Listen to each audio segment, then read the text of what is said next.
Quiero darles la bienvenida a una enseñanza más de las Escrituras y en esta ocasión estaba estudiando el libro de Juan en el capítulo 1, versículos 1 al 5 y quiero que vayamos a las Escrituras para poder leer esos versículos. En el principio era el Verbo y el Verbo era con Dios y el Verbo era Dios. Este era en el principio con Dios, todas las cosas por Él fueron hechas, y sin Él nada de lo que ha sido hecho fue hecho. En Él estaba la vida, y la vida era la luz de los hombres. La luz en las tinieblas resplandece, y las tinieblas no prevalecieron contra ella. La sección de apertura del Evangelio de Juan expresa la verdad más profunda del universo en los términos más claros. Aunque un niño podría totalmente entenderla fácilmente, las palabras de Juan, inspiradas por el Espíritu, comunican una verdad imposible de asir, aún para la capacidad de las más grandes mentes. El Dios infinito y eterno se hizo hombre en la persona del Señor Jesucristo. La verdad incontrovertible y gloriosa de que en Jesús el Verbo fue hecho carne.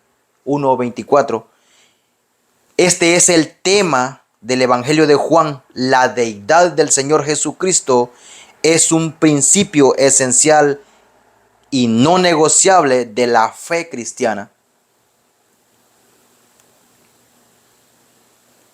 Varias líneas de la evidencia bíblica confluyen para probar de manera confluyente que Él es Dios. Primero, las declaraciones directas de las Escrituras afirman que Jesús es Dios. Juan registra varias de esas declaraciones para mantener el énfasis en la deidad de Cristo. El versículo inicial de su evangelio declara: el Verbo, Jesús, era Dios. Unos versículos más adelante, en este mismo capítulo, en el Evangelio de Juan, Jesús mismo asumió en repetidas ocasiones el nombre divino de Yo Soy. Comparemos 4:24, 8:24, 28, 58, 13:19, 18, 5 al 6. Y en el 10:30 afirmó ser uno en naturaleza y esencia con el Padre. Dada la reacción de los judíos incrédulos en el versículo 33, ellos reconocieron que esta era una afirmación de deidad. Tampoco corrigió Jesús a Tomás cuando él dijo: Señor mío y Dios mío, en el 20:28. De hecho, lo alabó por su fe. Versículo 29. La reacción de Jesús es inexplicable de no haber sido el Dios. Pablo escribió a los filipenses que Jesús existía en forma de Dios y era igual a Dios. Filipenses 2:6. En Colosenses 2:9 declaró: porque en él habita corporalmente toda la plenitud de la deidad. Romanos 9:5 se refiere a Cristo como Dios bendito por los siglos. Tito 2:13 y Pedro y segunda de Pedro 1:1 lo llaman nuestro Dios y Salvador. Dios Padre se dirige al Hijo como Dios en Hebreos 1:8. Tu trono, oh Dios, por el siglo del siglo, cetro de equidad es el cetro de tu reino. Juan se refiere a Jesucristo en su primera epístola como el verdadero Dios. Segundo, Jesucristo recibe títulos que se dan a Dios en otras partes de las Escrituras. Como ya se dijo anteriormente, Jesucristo tomó para sí el nombre divino de Yo Soy. Juan 12:40. cita a Isaías 6:10 en un pasaje que hace referencia a Dios en la visión del profeta. Aún así, en el versículo 41, Juan declaró: Isaías dijo esto cuando vio su gloria. ¿La de quién? La gloria de Cristo. Y habló acerca de él.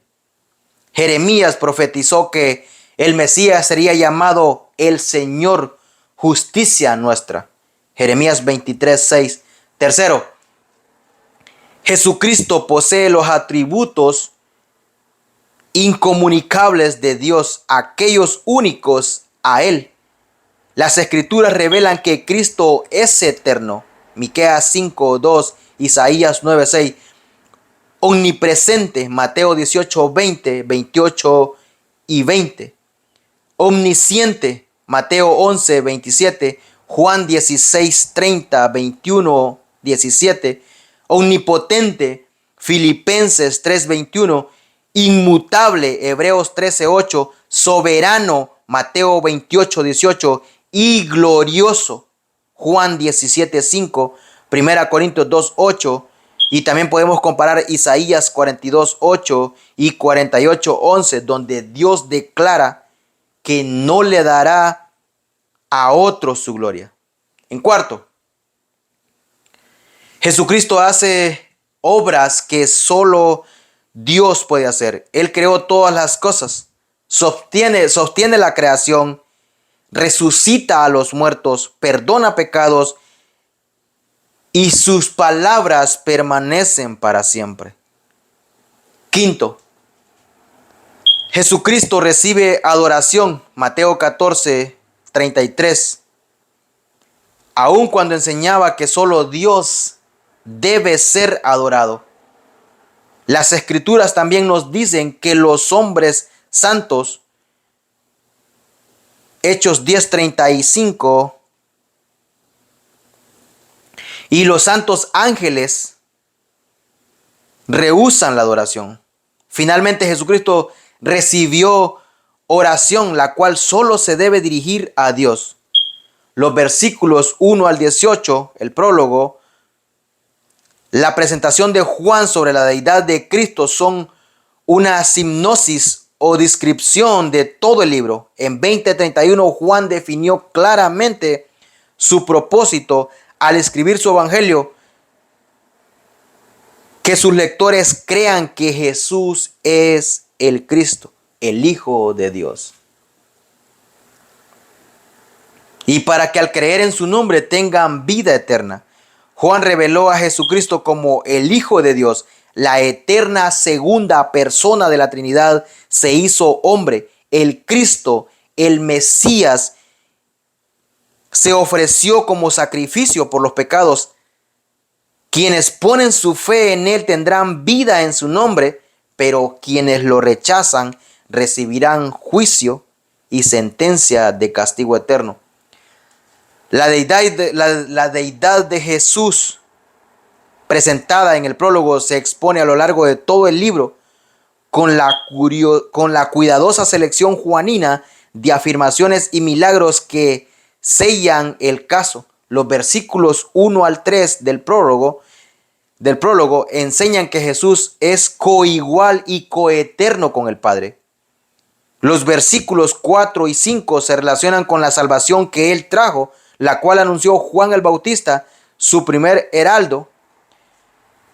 Versículos 6 y 8. Los versículos 9 y 13 describen la reacción de la raza humana ante Él, ya sea rechazo en los versículos 10 y 11 o aceptación en los versículos 12 y 13. Los versículos 14 y 18 resumen todo el prólogo.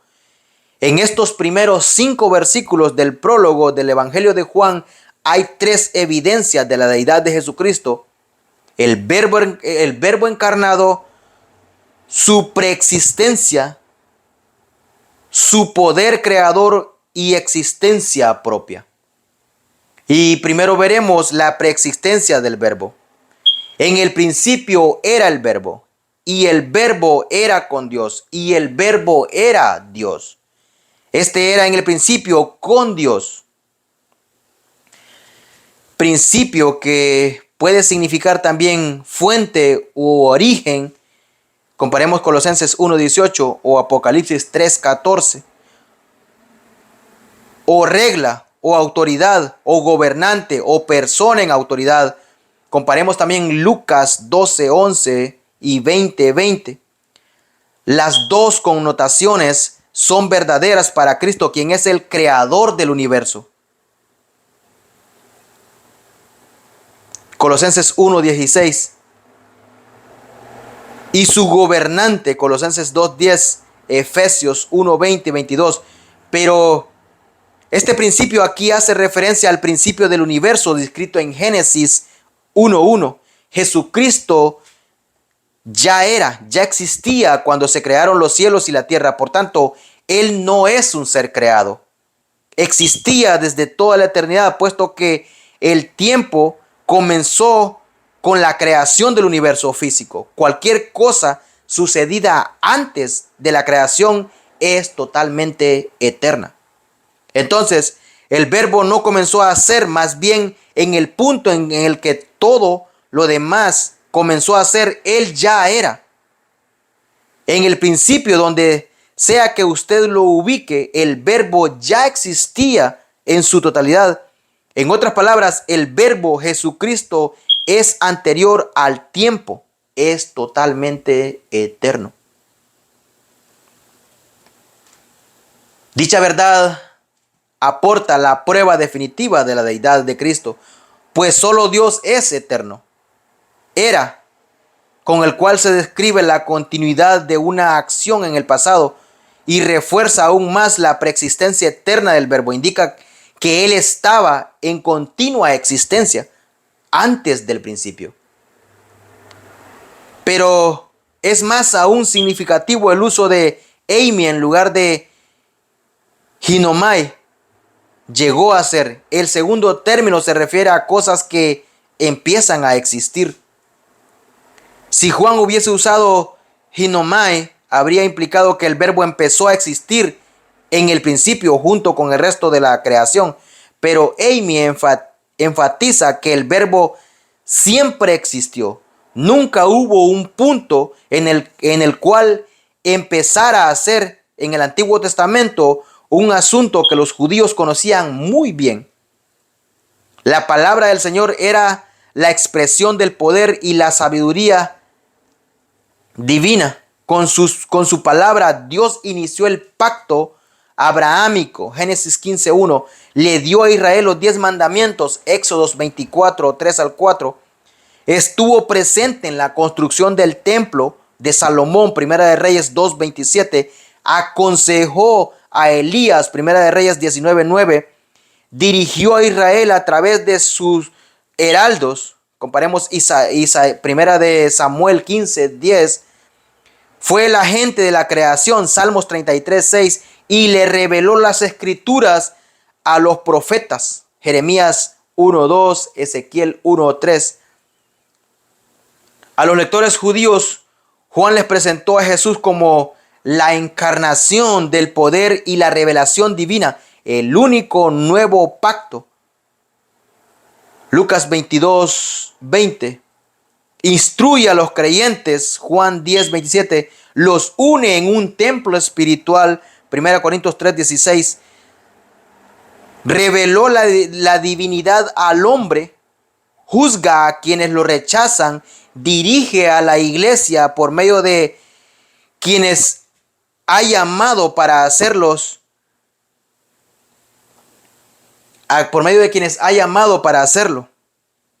Fue el agente de la creación e inspiró a los autores humanos del Nuevo Testamento. Juan 14:26, por medio del Espíritu Santo que envió. Juan 15:26. Jesucristo como verbo encarnado es la palabra final para la humanidad.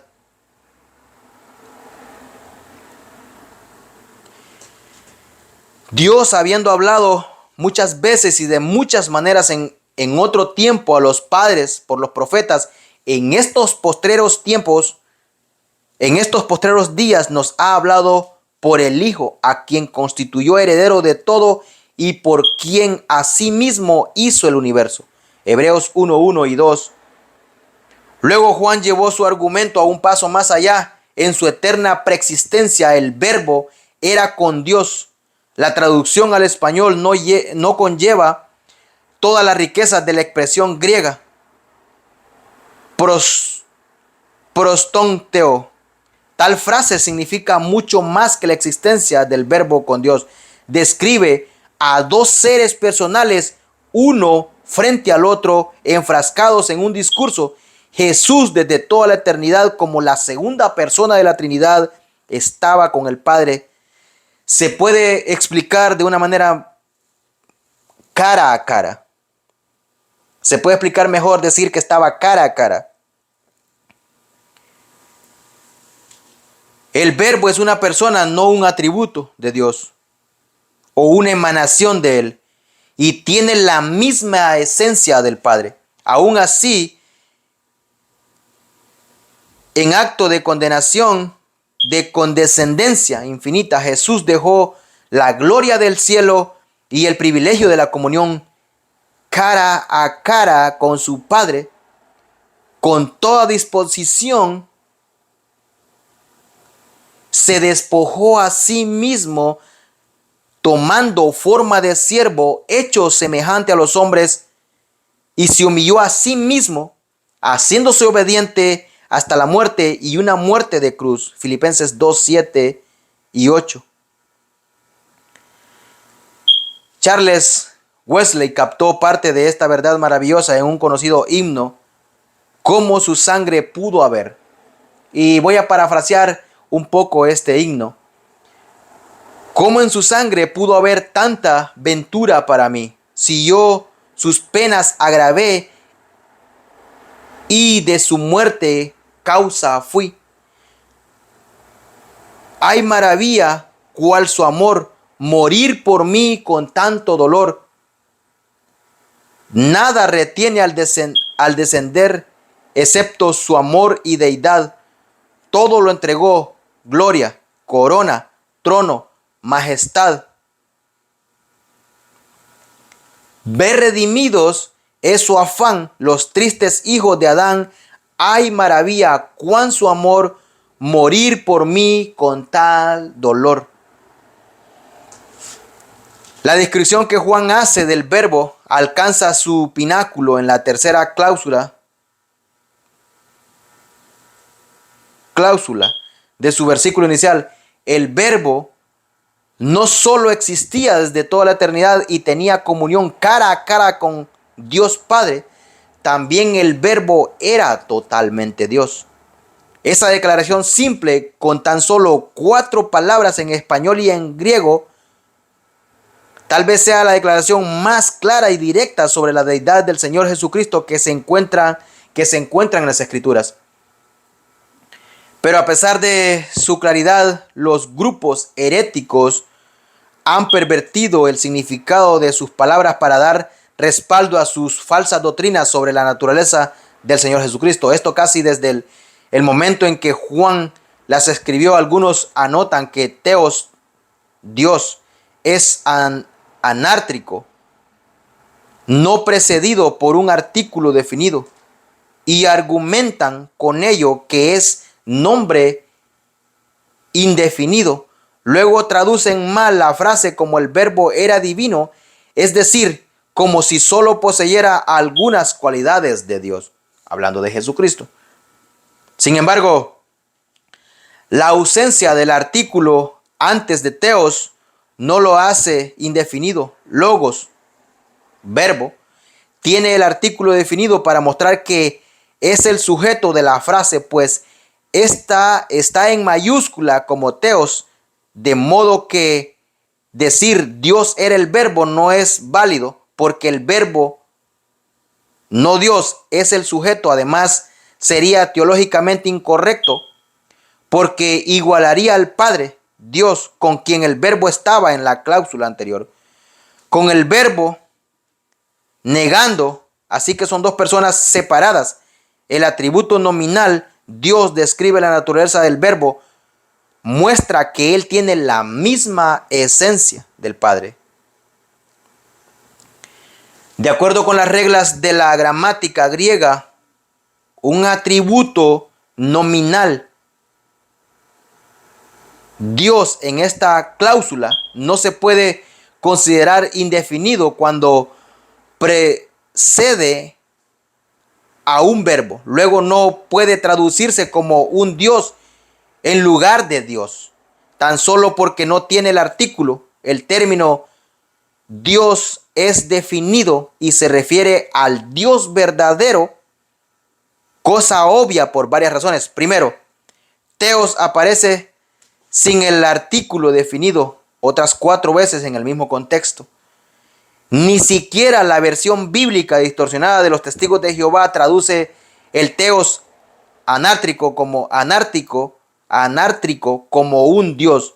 En tales versículos, segundo, si el significado de Juan fuera que el verbo es divino o un Dios, hay forma en las que se podría haber escrito la frase para hacerlo sin lugar a dudas. Por ejemplo, si en tan solo hubiera querido decir que el verbo es divino, en algún sentido podría haber usado el adjetivo Theos. Pero Juan, bajo la inspiración del Espíritu Santo, eligió la formulación correcta para transmitir con precisión la verdadera naturaleza del verbo de Jesucristo. Al escribir Theos sin el artículo, Juan no indica, por un lado, la identidad de persona con el Padre, ni por otro lado alguna forma de naturaleza inferior a la de Dios mismo. Juan volvió a declarar las verdades profundas del versículo 1 en el versículo 2, subrayando si su significado enfatizó de nuevo la eternidad del verbo. Él ya era en el principio cuando se creó todo lo demás, ya existía. Como en el versículo 1, el tiempo imperfecto del verbo eimi era, describe la continua existencia del verbo antes del principio. Y como lo indica Juan en el versículo 1, tal existencia era en comunión íntima con Dios Padre. La verdad de la deidad de Jesucristo y su completa igualdad con el Padre es un elemento no negociable en la fe cristiana. El apóstol Juan advirtió: si alguien los visita y no lleva estas enseñanzas, la enseñanza bíblica sobre Cristo, no lo reciban en casa ni le den la bienvenida. Los creyentes no deben ayudar a los falsos maestros herejes de forma alguna, ni siquiera puedes darle comida si no quieres, o alojamiento a quienes blasfeman contra Cristo, pues quien así lo hace participa de sus malas obras. Tal comportamiento poco caritativo en apariencia tiene perfecta justificación con los falsos maestros que niegan la deidad del Señor Jesucristo y del Evangelio, pues están bajo la maldición de Dios. No que haya otro, sino que hay algunos que os perturban y quieren pervertir el Evangelio de Cristo. Mas si aún nosotros o un ángel del cielo os anunciare otro evangelio diferente del que os hemos anunciado, sea anatema. Como antes hemos dicho, también ahora lo repito: si alguno os predica evangelio diferente del que habéis recibido, sea anatema. Jesús y Pablo describieron a los falsos maestros como lobos disfrazados para enfatizar su peligro mortal. Mateo 7:15, Hechos 20:29. No se les debe dar la bienvenida en el rebaño. Deben evitarse y mantenerse muy alejados. La confusión sobre la deidad de Cristo es inexcusable porque la enseñanza bíblica al respecto es clara e inequívoca.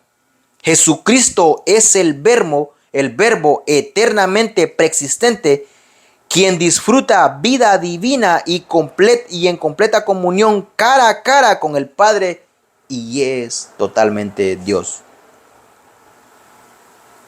Y como segundo punto veremos el poder creador del Verbo. Todas las cosas por Él fueron hechas y sin Él nada de lo que ha sido hecho fue hecho. Versículos 1 al 3. Una vez más, Juan expresó una verdad profunda en lenguaje muy claro. Jesucristo, el Verbo eterno, creó todo lo que ha sido hecho. Juan subrayó tal verdad al repetirlo: sin Él nada. Literalmente, ni una sola cosa de lo que ha sido hecho fue hecho sin Jesucristo. Que Jesucristo creara todo ofrece dos pruebas adicionales de su deidad. Primero, el creador de todas las cosas debe ser increado.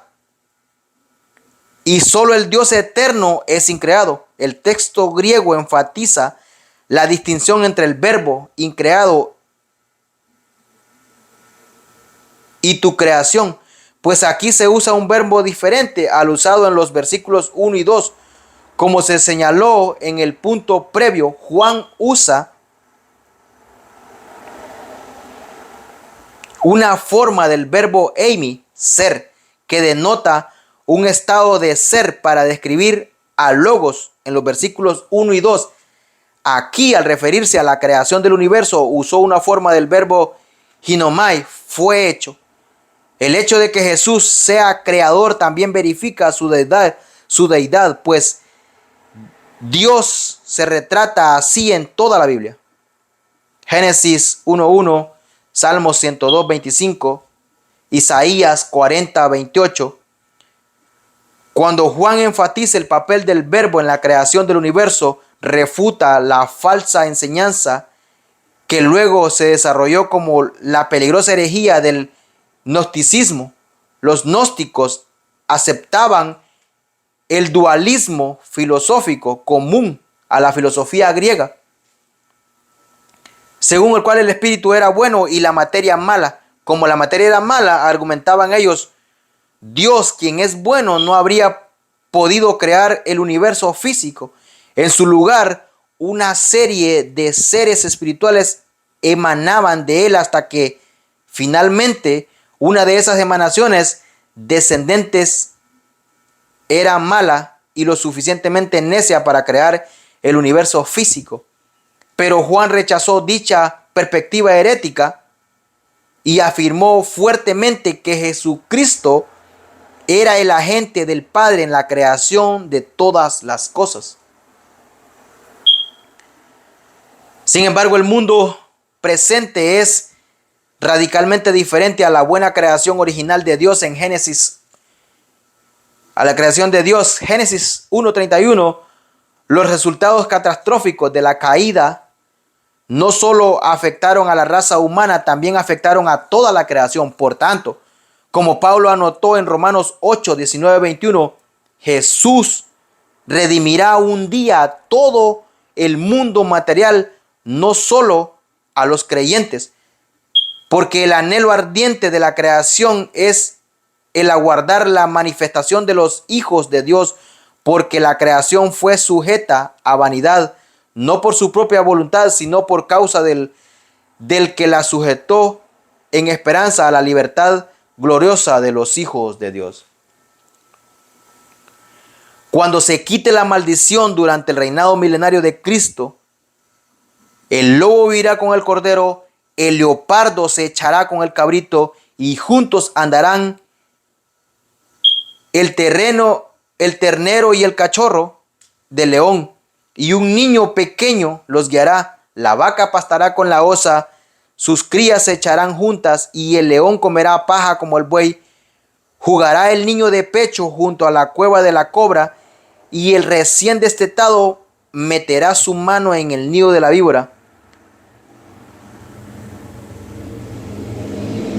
No harán ningún daño ni estrago en todo. El monte santo del Señor, en el monte santo del Señor, porque rebosa la tierra con el conocimiento del Señor, como rebosa el mar con las aguas. Isaías 11, 6, 9. El lobo y el cordero pasarán juntos, el león comerá paja como el buey, y la serpiente se alimentará del polvo, y todo mi monte santo no habrá quien haga daño ni destruya, dice el Señor. En él estaba la vida, y la vida era la luz de los hombres. La luz en las tinieblas resplandece, y las tinieblas no prevalecieron contra ella. Versículos 4 y 5. El apóstol Juan muestra una vez más en estos versículos la palabra inspirada por el Espíritu para resumir la encarnación. Cristo, la personificación de la vida y la luz eterna y gloriosa del cielo, entró en el mundo de los hombres oscurecido por el pecado, y el mundo reaccionó de varias maneras ante él, como se indicó anteriormente en este capítulo.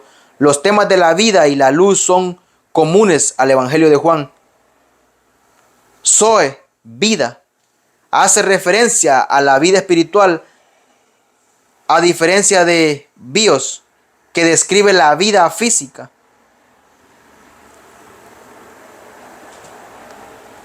Aquí, como en 5:26, se refiere principalmente a que Cristo tiene vida en sí mismo. Los teólogos lo suelen llamar aseidad o existencia propia, y es evidencia clara de la deidad de Cristo, pues solo Dios existe por sí mismo. Esta verdad sobre la existencia propia de Dios y Cristo, que tienen vida en sí mismos, aseidad, es fundamental para nuestra fe.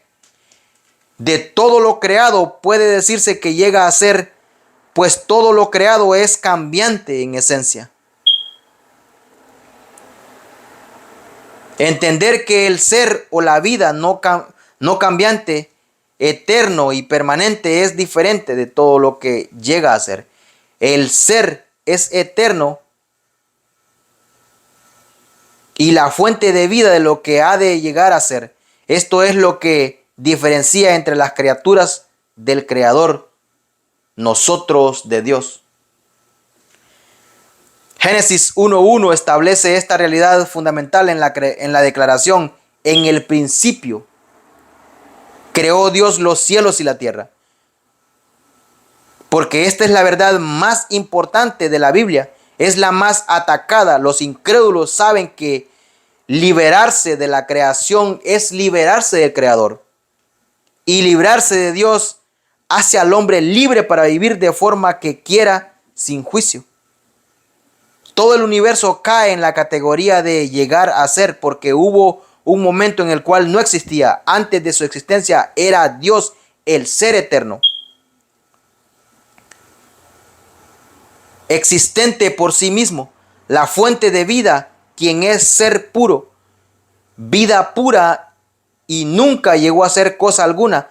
Toda la creación recibe su vida de afuera de él.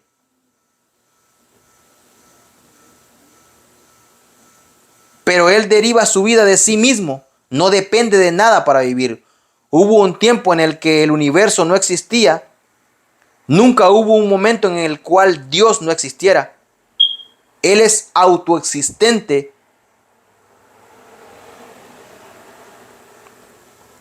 Es desde la eternidad y hasta la eternidad. Hechos 17:28. Eso dice correctamente: en él vivimos y nos movemos y somos. No podemos vivir, movernos o ser sin su vida, pero él siempre ha vivido, se ha movido, ha sido. Esta es la descripción ontológica más pura de Dios. Decir que Jesús es la vida es decir la verdad más pura sobre la naturaleza divina de Jesús.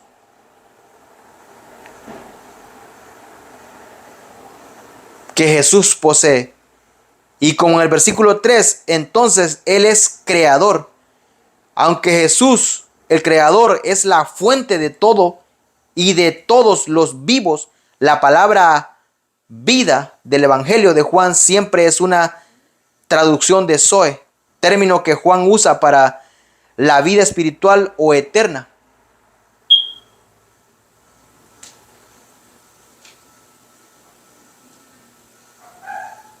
Esta le imparte Dios por su gracia soberana a todo aquel que crea en Jesucristo para salvación.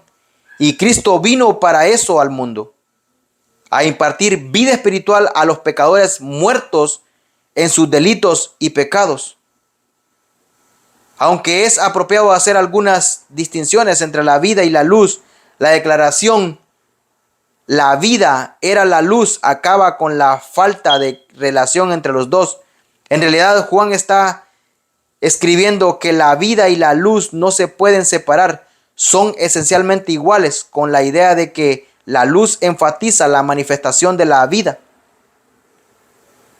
divina. La vida era la luz, tiene la misma construcción del verbo, era Dios. Como Dios no está separado del verbo, sino que son la misma cosa en esencia, así también la vida y la luz comparten las mismas propiedades esenciales. La luz se combina con la vida en una metáfora cuyo propósito es clarificar y contrastar la vida de Dios. La vida de Dios es verdadera y santa. La luz es esa verdad y santidad manifiesta contra la oscuridad y de las mentiras del pecado. La luz y la vida tienen el mismo enlace en Juan 8:12, donde Jesús afirma: yo soy la luz del mundo. El que me sigue no andará en tinieblas, sino que tendrá la luz de la vida. La relación entre la luz y la vida también es clara en el Antiguo Testamento. El Salmos 36:9 dice: porque contigo está el manantial de vida, y en tu luz veremos luz. La luz del Evangelio de la gloria de Cristo, el cual es la imagen de Dios, no es más que el brillo de la vida, manifiesta y radiante de Dios en su Hijo. Pablo dice específicamente: Dios es el que resplandeció en nuestros corazones para iluminación del conocimiento de la gloria de Dios en la faz de Jesucristo. De modo que la luz es la vida de Dios manifiesta en Jesucristo.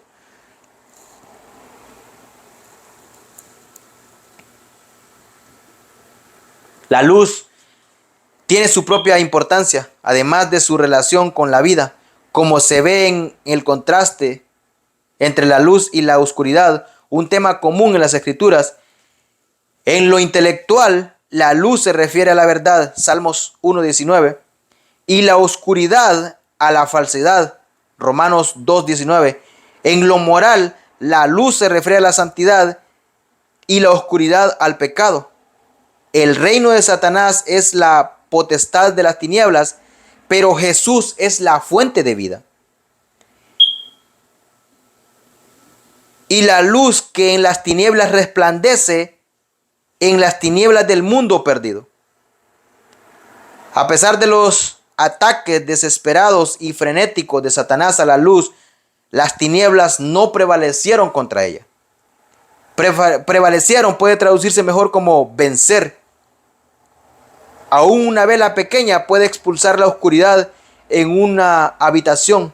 La luz gloriosa y brillante de nuestro Señor Jesucristo destruirá completamente el reino de la oscuridad de Satanás.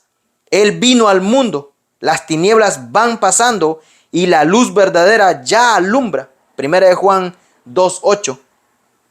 Entonces, según se desprende de este versículo, no es que las tinieblas no entendieran la verdad sobre Jesús. Al contrario, las fuerzas de la oscuridad lo conocen muy bien. En Mateo 8:28, algunos demonios clamaron diciendo: ¿qué tienes con nosotros, Jesús, Hijo de Dios? ¿Has venido acá para a atormentarnos antes de tiempo? No dejaba hablar a los demonios porque lo conocían. Mateo 1:34, Lucas 4:41 dice que salían demonios de muchos, dando voces y diciendo: tú eres el Hijo de Dios. Pero él los reprendía y no los dejaba hablar porque sabían que él era el Cristo.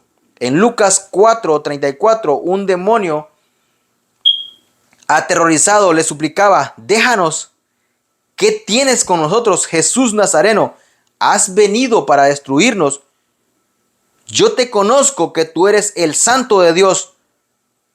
No era solo que los demonios conocieran la verdad sobre Cristo, además la creían. Santiago escribió: ¿tú crees que Dios es uno? Bien haces. También los demonios creen y tiemblan.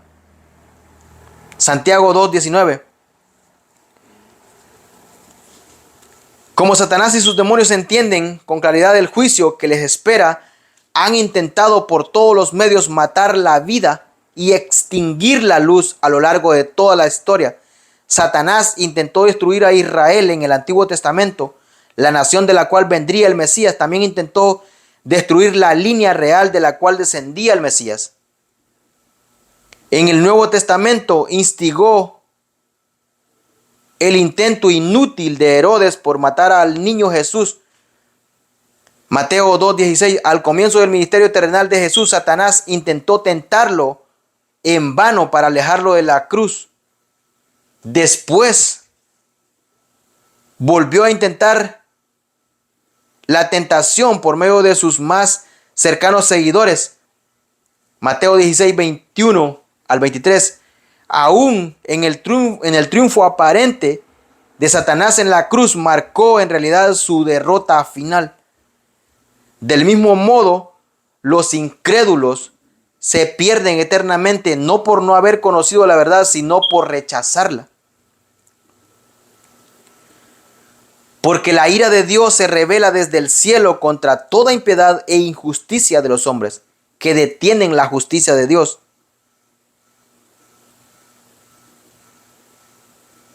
Que detienen con injusticia la verdad. Porque lo que de Dios se conoce le es manifiesto, pues Dios se le manifestó, porque las cosas invisibles de su eterno poder y deidad se hacen claramente visibles desde la creación del mundo, siendo entendidas por medio de las cosas hechas, de modo que no tienen excusa, pues habiendo conocido a Dios, no le glorificaron como a Dios ni le dieron gracias, sino que se envanecieron en sus razonamientos y su necio corazón fue entenebrecido. Si una persona rechaza la deidad de Cristo, no puede ser salva. No importa lo que digamos, no importa lo que piense. Definitivamente, si rechazas la persona de Jesucristo, básicamente te condenas solo. El rechazar a Jesucristo, básicamente nos estamos condenando solos.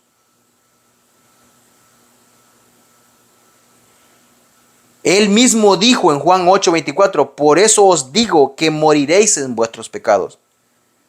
Porque si no creéis que yo soy, en vuestros pecados moriréis.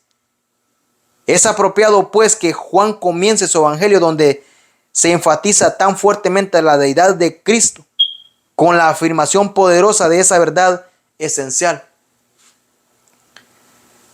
Y quiero parar aquí, dándole las gracias una vez más, como dije, por escuchar estas enseñanzas.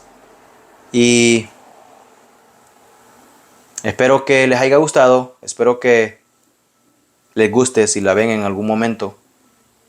Y espero verlos en una próxima. Y espero que Dios los bendiga a todos. Y lo vemos en una próxima.